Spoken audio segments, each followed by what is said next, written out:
Welcome to growthtofreedom.com, the show that brings you inspiration, transformation, and leadership. We're helping you connect the dots, see the blind spots, and get unstuck so you can go out and generate more leads, more sales, more profits. More importantly, so you can go out and have a bigger reach, a bigger impact, and make a bigger contribution. Wow, this time of year is exciting. On top of that, we're at one of the most exciting times in history for small business owners.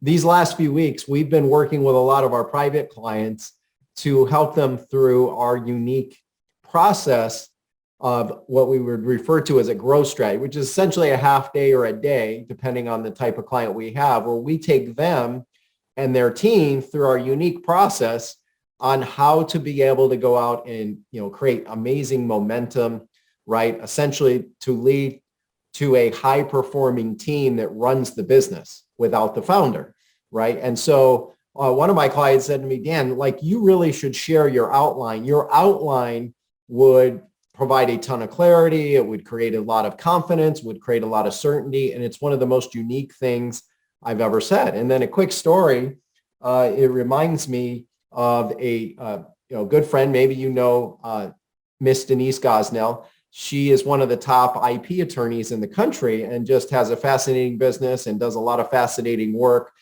with her programs and such.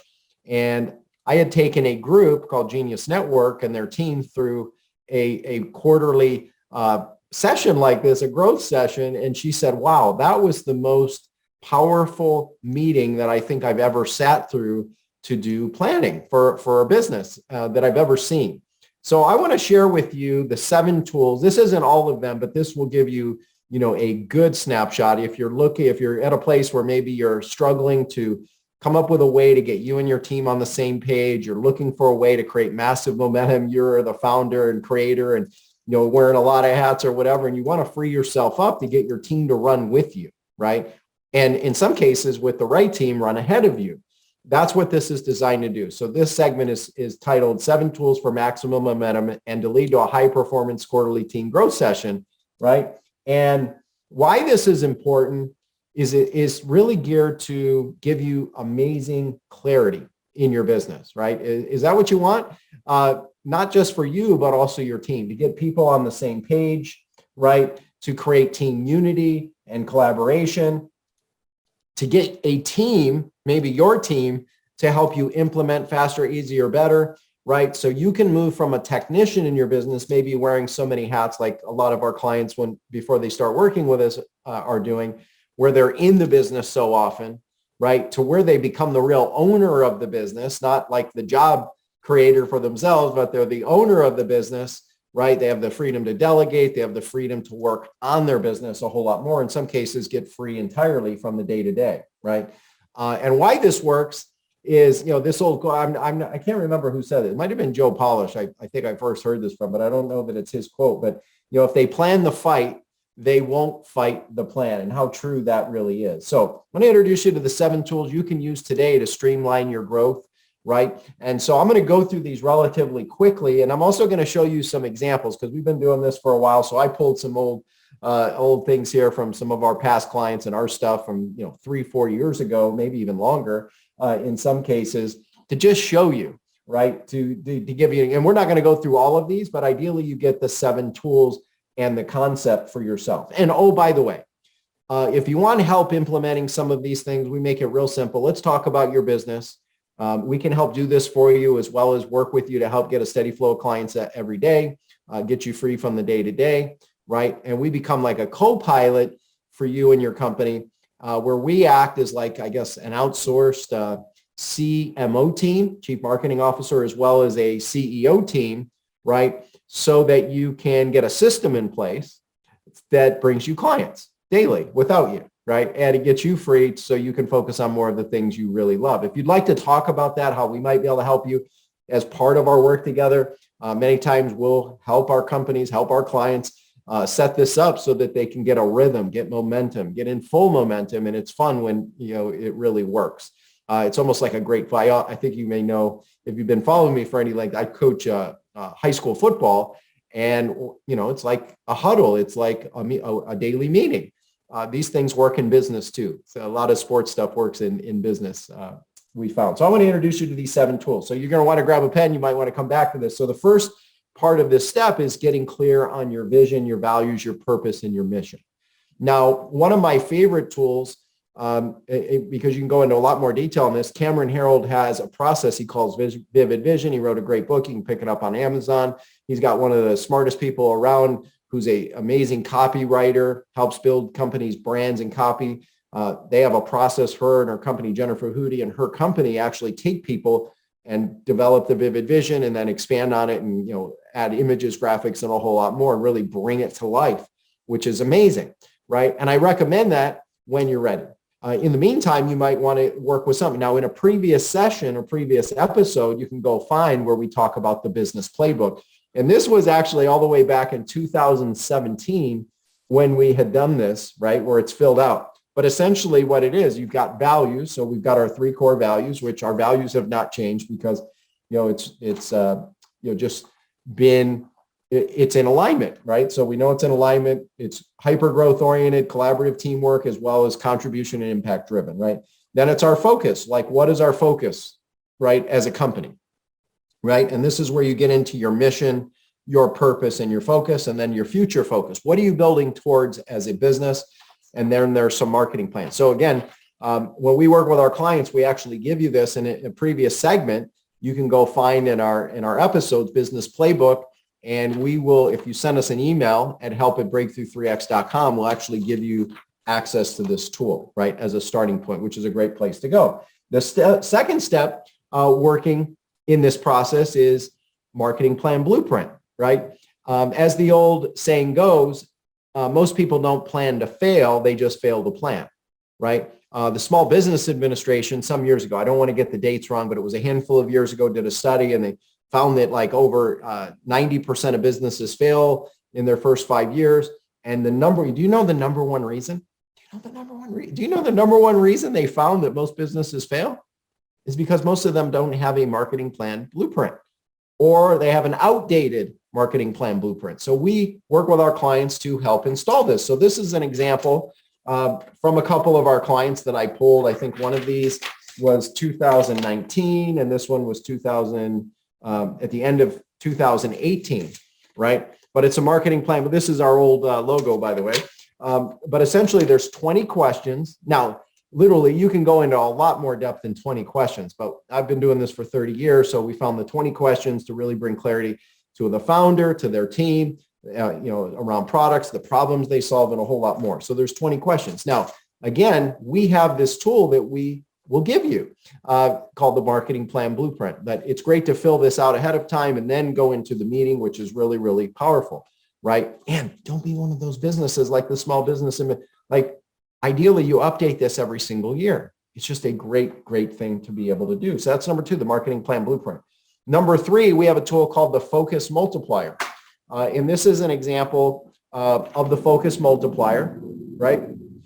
And this is a tool we created a few years ago. Like, what are your wins this past quarter? What are you most excited about next quarter? Why are these important to you, and what it has to happen to achieve it? And then you do ratings on these cycles of business development, right? Which is really, really powerful. So, and again, whether you use a tool like this or you create your own, but these are the keys: the wins, what are you excited about, why, and what has to happen, right? Those are just 4 amazing questions to be asking yourself to be able to work with. And ideally, you really want to tune into your wins. And part of the reason of this, here's a damaging confession. I don't know if you know anybody like me, but as a driven type person, I've had a tendency to be a perfectionist, which, is a gift, and it can be a big curse, right? It's not easy for me to give a pat on my back also, because I can find, I usually can find a lot of fault in things. No matter how great things are, I can find something wrong. And so I've had to build better habits, better rituals. And I've been working on this for a long, long time, like 30 years.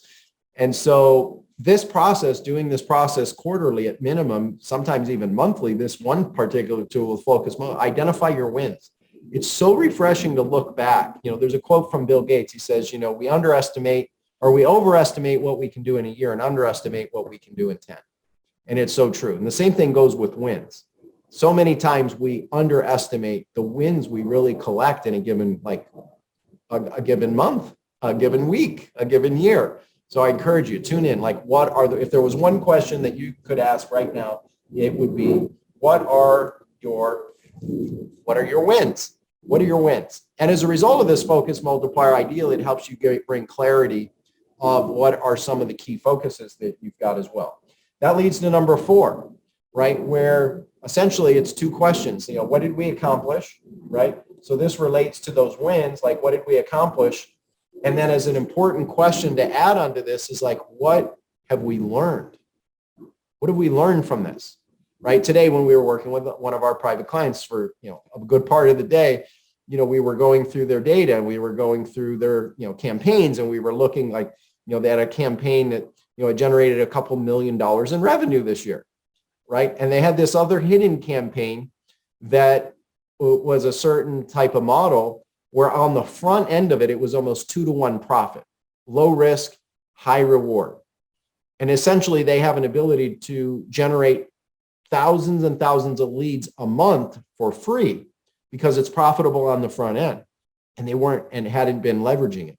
So we helped expose that by looking at what did we accomplish, breaking it down.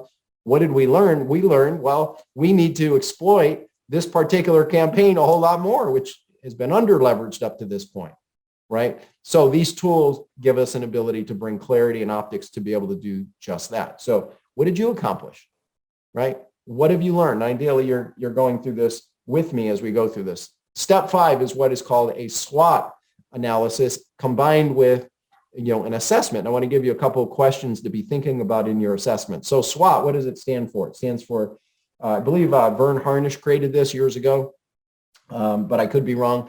So this is strengths, right? Strengths. What are your strengths as a business? What are your strengths? You could isolate this in a division. What are the strengths of our finance department, operations, fulfillment, coaching, if you have coaching? What are our strengths in fulfillment, shipping, and the list goes, marketing, sales, and as a team, as leaders, etc. So there are a lot of layers to this depending on how myopic you want to get. What are our weaknesses? Again, you can go per category, per division, strengths, weaknesses, opportunities. Great question to ask. What are our greatest opportunities to leverage, especially as you look at this from a marketing point of view, a growth point of view, the growth team, so to speak? What are your greatest opportunities that you could be focused? Again, when, going back to the example of the client we met with earlier, again, breaking it all down, breaking out the campaigns, we knew like how much they spent, how much revenue they generate, how much profitability. So we're like, oh my gosh, look at these opportunities that are here that we can leverage even better, right? That's what this type of exercise gives us the ability to do. So you got strengths, weaknesses, opportunity, and then threats. Sometimes as a founder, I found myself in my early years of business having my head in the sand, trying to be the eternal optimist. Oh, it's going to work. It's going to work. Next week, it'll be better. Next week. And next thing you know, next week turns into 3 years from now, and we're behind the 8 ball, right? In my business career, damaging confession, I crashed a couple companies. I've been through bankruptcy. That's no fun. Why did that happen? Because of not getting real. The first progress starts by telling the truth. So one of the things to do is to anticipate the threats that you might have in your business and be real about it. Get real about what those threats could be. Could it be a algorithm change? Could it be a shift in the economy, which are 2 big things going on or coming very soon? Are you prepared for that? Are you anticipating that? Like, what pivots can you make? What things can you leverage? What strengths, weaknesses, opportunities to offset some of those threats? Competition is another threat. Someone coming into your marketplace that's better funded. What are those threats? So how do you look at overcoming it? So it also brings a level of calm. It brings a level of peace. It brings a level of certainty and confidence and a whole lot more when you can get real about what those threats really are versus having high anxiety, right? So SWOT, strengths, weaknesses, opportunities. So again, we have a tool with this when we take clients through it. This was, there's no date except 2018. So this was an example of strengths, weaknesses, which is part of the exercise, and then leading to the opportunities and threats with this particular client that we walked through this, right? And what are those for you? What are your strengths? What are your weaknesses? What are your opportunities? What are your threats? And that leads to the back end of this particular exercise, which is the assessment part of it, right? Now with the assessment, there are a few key questions. I just want to write these down because these are, really powerful to be thinking of. What's working right now, right? What's working? What's not working? right? And again, the first progress starts by telling the truth, right? So once you go through those, actually, and there is a flow to this. There is a rhyme and a reason that the flow of doing these piece by piece, the way it unfolds, really creates some magic from what people tell us. What's not working? What are our strengths, right? What are our weaknesses? What are our opportunities to leverage? What are our greatest threats and risks in the business? And that leads to these next two questions, right? If you were the CEO of the business, what would be the top 3 to 5 things that you would do and you would implement? And so you get those listed out, right? You get those listed out. And then lastly is, what do you think are the top 5 focuses that we should have? And again, this can be per division, like if it's sales, if it's marketing, those are 2 separate divisions. If it's finance, if it's operations, again, you can go division by division. Well, one of our clients, in fact, part of this was stimulated because one of our clients, Mike, had reached out and he said, hey, you have this, a fascinating, awesome process that you've taken our team through. Could you outline it for my wife's company? And so I sent him the outline, and, this person is not someone who gives a lot of wows. Because he's one of the top experts in the world. He's built 2 companies to over 30 million years, like one of the smartest people in the world. He's got processes upon processes, which is why he's been able to sell 2 businesses very successfully. But when he got it, he's like, wow, thank you, right? So this process can work. It can work for you. So anticipating, like, what do you think the 5 focuses could be? And here's the reality. Where does the rubber meet the road? See, you don't need new ideas. Like, you need a new idea like you need a hole in your head. Is that true? In all likelihood, it's true, right? Ideas are a dime a dozen. But what do we need? We need implementation, which is where this second from last tool kicks in, which is what we call the implementation blueprint. Now, this is from 2018, so like 3.5 or whatever years ago when we did this. Over 3 years, coming up on 4 years ago. So what you identify are your top 5 needle movers, right? You identify your top 5 needle movers to work on. Now, this can be categorized by year. It can be categorized by quarter. Usually those are the 2 frames that we encourage our clients to work with, because it's just more easy to eat an elephant one bite at a time. What's first? What's next? What's first? What's next? Really powerful. And then what am I committed to implement in the next 30 days, 7 days, 1 to 3 days? And a little bit more. So that tool is a really powerful tool to work with. And that leads to this last thing, is reverse engineering your plan, right? Reverse engineering your plan is really, really important and critical. And being able to, roll with that plan is even better. And so basically what you do is you take each of your 5 key steps. And I wish I had printed it out here. And I forgot to be able to do that. And I want to give you the questions that go with it. So when you identify like your number 1, number 2, number 3, number 4, 5 focuses, now what you do is you have your team break this down. So by the way, this is a formula to train your team on how to scope and run projects, how to lead for you so that you can get out of the day-to-day. So the first thing is identifying what is it. So what is the focus? Number 2 is, what's the purpose of this? Like, why do we want to do this? What is the due date? This is so incredibly important. What's the due date? What's the deadline for this? That leads to the next couple pieces to lay out in your project tool. What is the ideal outcome we want from this? Like, best case scenario, what's the ideal outcome? Next, what's the difference this makes versus not, right? What's the worst result from this? What's the worst result from this, right? What's the best result? And then what is the success criteria and some milestones? Now, one of the things I like to add in these success criteria and milestones is this. What do we anticipate the ROI and the revenue to be from this? Either directly or indirectly, right? Because not all things are revenue generators, but we can, retention can save money. So it can be a revenue saver. You can also give it like an arbitrary revenue value if there was a revenue value on it. Like, what's peace of mind worth? What's freedom worth, et cetera, right? So you can kind of, start to put some numbers and categories to this that, make sense where, the rubber meets the road coming down to revenue in your business, right? So I encourage you to be thinking, and the other way to think about it also, so it's not just what does it gain, but also what's it cost us if we don't put this in place?